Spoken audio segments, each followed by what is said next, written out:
Hey, this is Matt once again. Welcome back to another video, and this is a paid request from Mike, OCP Communications, one of my dear friends. And thank you so much for that. For those interested in requesting any type of videos, movie reviews, re-reviews, random thoughts, streams, commentaries, video game playthrough for an hour, full playthrough, then whatever the case, feel free to send it directly to my PayPal. Do have a CashApp as well. Links are down below, and I will get to it as soon as I possibly can. And he wanted me to take a look at Arizona, a 2018 film, which, to be honest, I had never heard of before. And pretty much the idea is it takes place in 2009 during the housing crisis, where you're in this small cul-de-sac in Arizona, where you can tell how much the housing crisis has affected this, because every place is like foreclosed, and it's become kind of this urban wasteland where there's like not many people there, and there's trash around, and just these empty houses because, again, they're foreclosed or things of that nature. And the lead girl is this realtor who works for Seth Rogen, who is just a complete asshole. And the lead girl, played by Rosemarie DeWitt, she has a daughter. Her ex-husband is played by Luke Wilson, which I always like Luke Wilson as an actor. And again, even her house is close to being foreclosed. She's got a bit of pressure on herself. Again, her boss, Seth Rogen, is an asshole, which fits Seth Rogen. Long story short, Danny McBride, he comes in and he's pissed off about what's going on. You sold me this and that. Has an argument with Seth Rogen. Things go haywire, and then the movie goes on from there. Now, the movie definitely is very black comedy, and I like Danny McBride. I've always liked him. I've always enjoyed his performances. I think he is one of the reasons I do like Land of the Lost with Will Ferrell. I do like that film. I don't have any personal... I don't have anything personal for Land of the Lost because I didn't grow up with the show. So I know a lot of people hate it because it was different from the show, or they just didn't think it was funny. I thought it's one of the few Will Ferrell films I actually did quite like. And yeah, Danny McBride is one of the reasons I did like it. I thought he was funny in Tropic Thunder. This Is the End. I thought he was one of the better parts of that movie. It's still weird as one of the writers of the Halloween trilogy with David Gordon Green. It makes me wonder, though, how much did he actually write? Because there's multiple writers on there. And that's still weird to me. But again, and this was cool because I thought he was able to show intensity as a villain, but then at times he has that Danny McBride comedy that comes out, so he'd be kind of funny. I don't know if I want to say charming, but he could be like funny and kind of,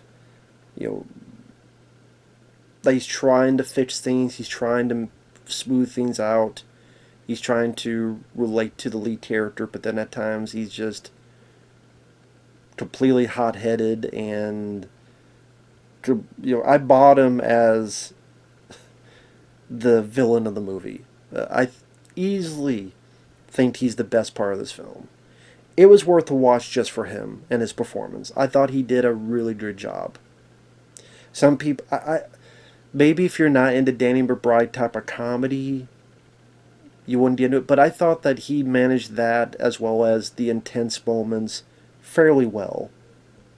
And there are times where he's like being a smartass, or the times he's just trying to verbally mock the lead character during the later parts. It felt like it fit him as a guy who is just way over his head and just making things worse and worse and worse, and sometimes trying to get his way out of it, but knows he's got a failing on it. He's a guy that, bought this stuff, these houses, but things are going belly up. He's a guy that, this accident happens, because it is an accident at first. he was hot-headed. But then it makes things worse and worse. But then it's like, I don't want to lose my kids because I'm divorced, and if I lose this, I'll lose custody, and I can't have that.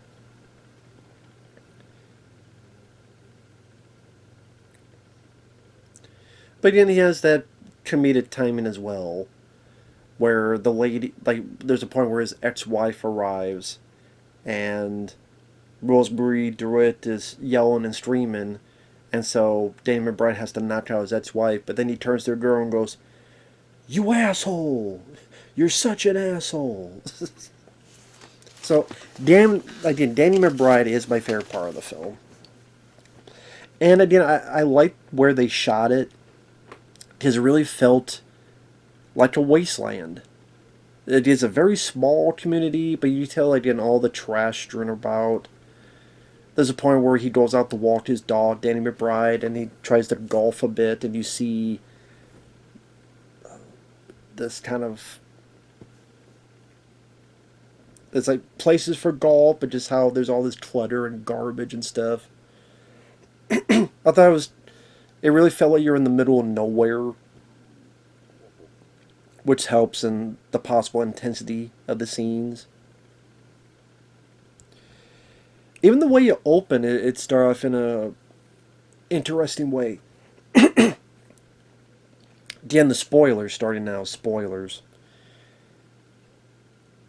She's showing this house to people, but then the people who live there, the guy tried to hang himself, and the lady has to get him down. And the guy comes down, and the fan falls on him, and he's still alive, saying, "Kill me!" So obviously he was affected by the foreclosure, losing all the money and stuff. Again, as part of the housing crisis in this era. How people's minds, when they're in the midst of losing everything, they could go crazy. They could lose it. Hopelessness. And I'm like, okay, this is an interesting way to open your film. I did Luke Wilson, I do like. Seth Rogen, he does a good job playing an asshole. You say too good. If I had tits, I'd sell a lot of houses. 10 times the houses. If you don't like Seth Rogen and you want to see him get killed, this is the movie for you.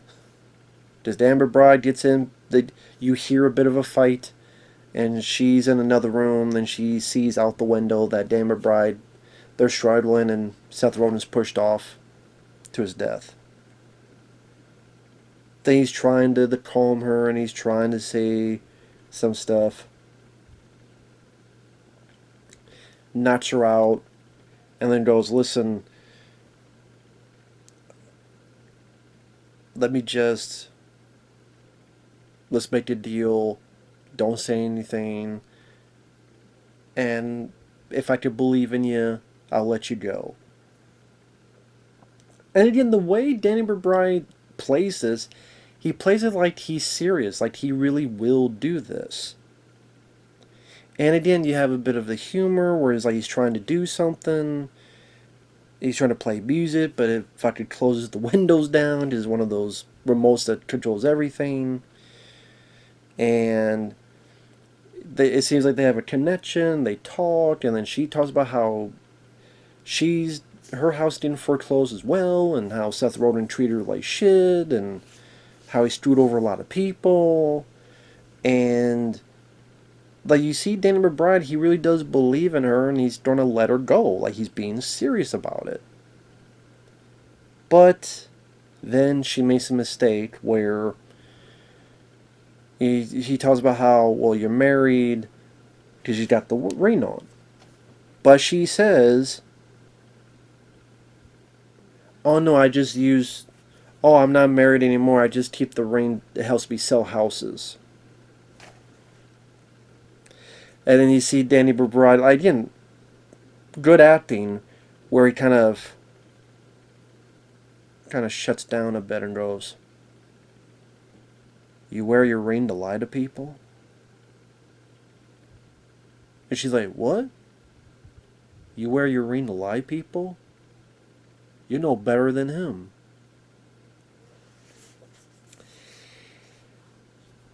And I do like that he ties her up again, and he's getting pissed about the duct tape because I've used duct tape not to tie anyone up. No, no, no, no. I've never used that. I've used duct tape for actual usage of duct tape. What it's used for, and it would get sticked and stuff, and he'd get pissed off. So I was funny when he'd get pissed about it. Well, I know how that goes. I did not with bodies being tied up, but I know how it goes. And he's really good playing from psychopath to innocent.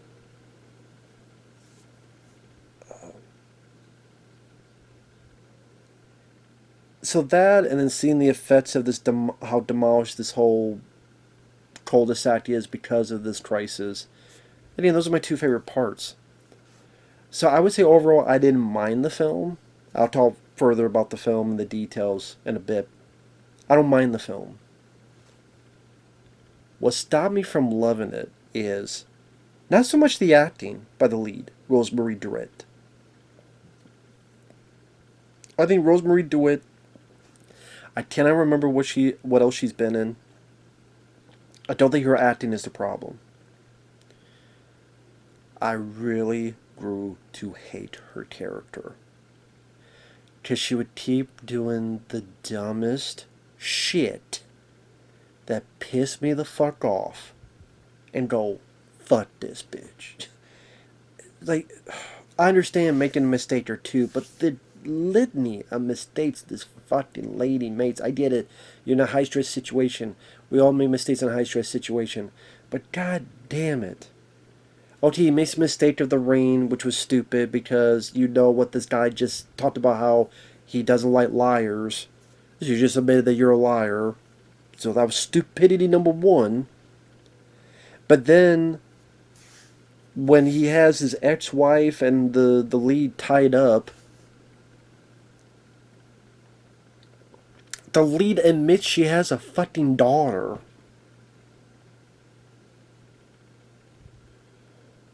And then after this thing happens where he, in a rage, kills his ex-wife, then he's like, oh no, are you okay? And then tries to give mouth to mouth, so he didn't mean to do it, but he did because of his temper.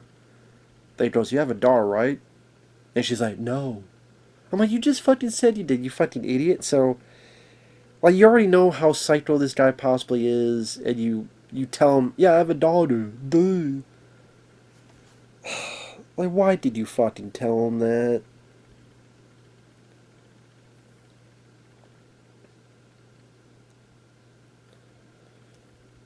I do like the line, though, Danny McBride says, where he goes, I think we killed her. She gives us a look like, we? But there's some of the other stuff in the script. Danny McBride goes, in the spoilers, Danny McBride goes to get the daughter. The daughter is on the other side of the door, and Danny McBride says, your mom's been in an accident. The daughter tries to call. It goes to Danny McBride. He's got the phone. And he's like, oh yeah, she gave me the phone. She doesn't believe him. He tries to get in. So literally 30 seconds later, he calls, and she doesn't recognize his voice on the phone. You just heard his voice on the other side of the door. And he pretends to be a 911 operator. But, you know, I'm sitting there going, how do you not recognize his fucking voice? You just heard his voice a minute ago, but you don't recognize that's the same voice. This stupidity runs in this family. So while that's happening, Rosemarie DeWitt gets out of her chair, tied up, escapes, goes to this guard, gets a phone, and she calls her ex, Luke Wilson. Here's the thing, though. She does not tell him the details as to what the fuck is happening. She just goes, please get over here. Why, what's going on? Just please get the fuck over here. And then it's not like the phone is dead. It's not like she can't say anymore. She doesn't. Because,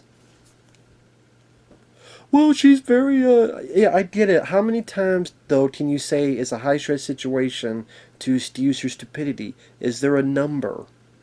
I get it. People make dumb decisions in high-stress situations. But she made too fucking many to make me give a fuck about this character. She did stuff that got people fucking killed because of her stupidity. Like, you're calling your ex. Instead of telling him there's this guy and this is what he looks like, and, if he's going to get there, maybe warn him so that he doesn't run into this guy. Maybe tell him someone is trying to kill our daughter so that when he sees somebody, he's cautious. Is that the killer? Is that not the killer? He's not even told there is a killer. She could have done that. There's this guy, and he killed my boss, and blah, blah, blah, blah. And what does he look like? Okay, he's this, and this is his hair, and this, describe him. Tell him that there is a killer. But no, she doesn't. So when later on, Luke Wilson and his new girl get there, they see Danny McBride, who's in a guard outfit, and oh yeah, well, yeah, my ex-wife, she's in trouble. I don't know what happened. Yeah, you don't know what happened. She didn't fucking tell you that there's a goddamn killer. So that when Luke Wilson sees this blood on Danny McBride's face, he's like, oh yeah, there was an accident.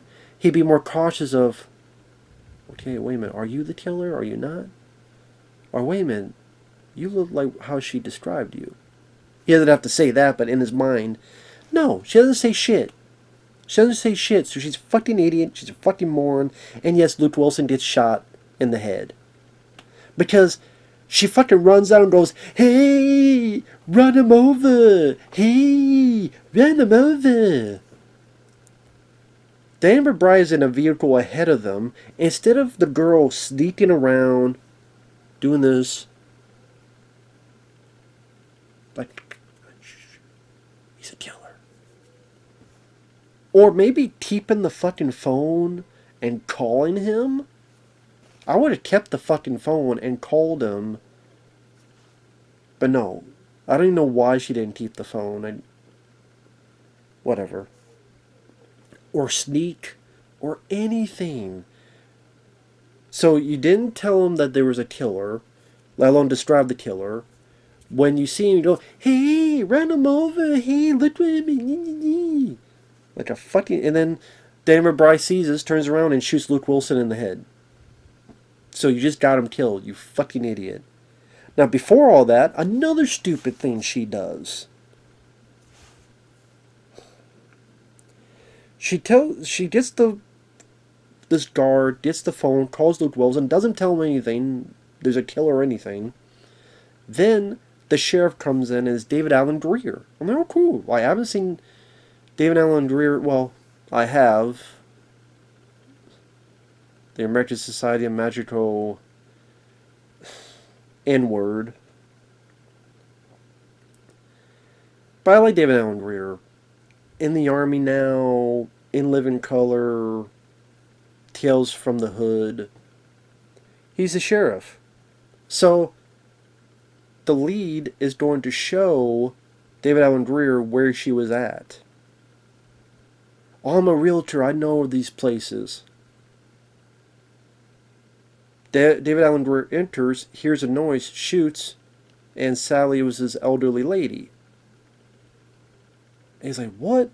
And then Danny McBride comes in and shoots David Alan Grier in the head. Why did this all happen? Because even Danny McBride says, you idiot, you went to the wrong house. This dumb bitch is a realtor. She escaped from this place and she went to the wrong fucking house with the sheriff. She went to the wrong fucking house and got David Alan Grier killed. And he even says, well, you got that lady killed, so I guess we're in the same ballpark, huh? Like, literally, Danny McBride. And I'm like, Danny McBride's right. This girl's stupid. She's too fucking stupid. She's too fucking dumb. She's too fucking of an idiot. Consistently. making so many poor, shitty decisions that I just give up on this lady. I'm like, you know what? I want Danny McBride to win. I want Danny McBride to win. Because at least his character is more interesting, and this character is too fucking stupid to live. Too fucking stupid.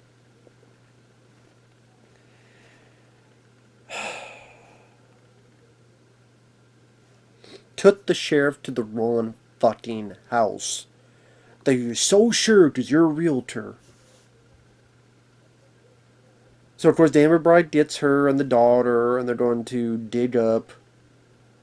Which I'm sitting there going, why don't you just shoot these two people? You already killed Seth Rogen and your ex-wife and the fucking sheriff. Why don't you just shoot these two people in the fucking head and leave?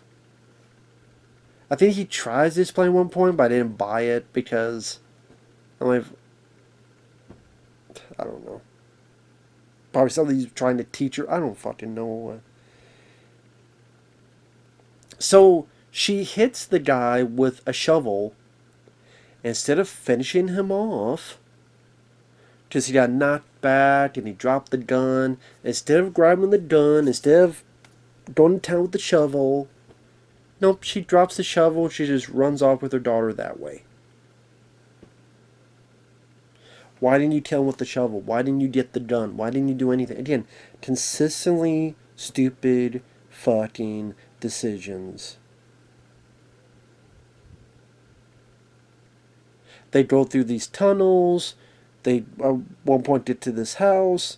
Danny McBride has this guard outfit, so he obviously killed the guard that we saw earlier.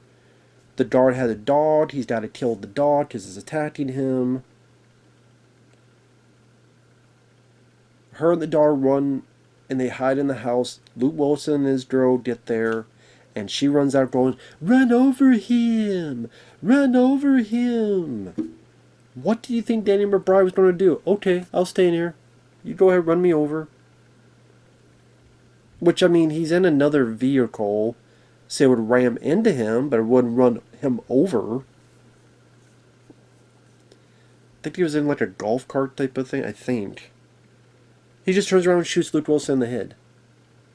And then the lady is so stupid, she backs up and she hits a electrical post, which falls down and sets her and the car on fire.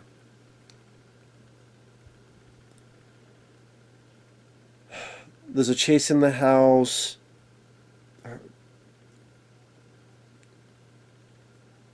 One thing leads to another.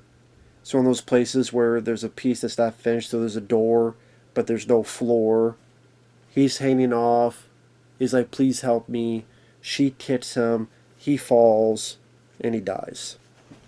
And then the woman and her daughter, they walk out, and the fire is spread and it's burning everything to the ground. The whole cul-de-sac.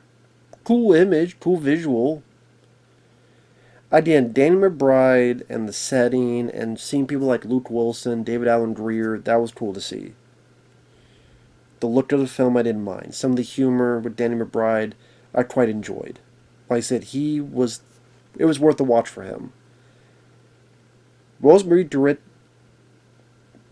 DeWitt did not do a bad job, but her character got dumber and dumber, made more stupid and stupid decisions.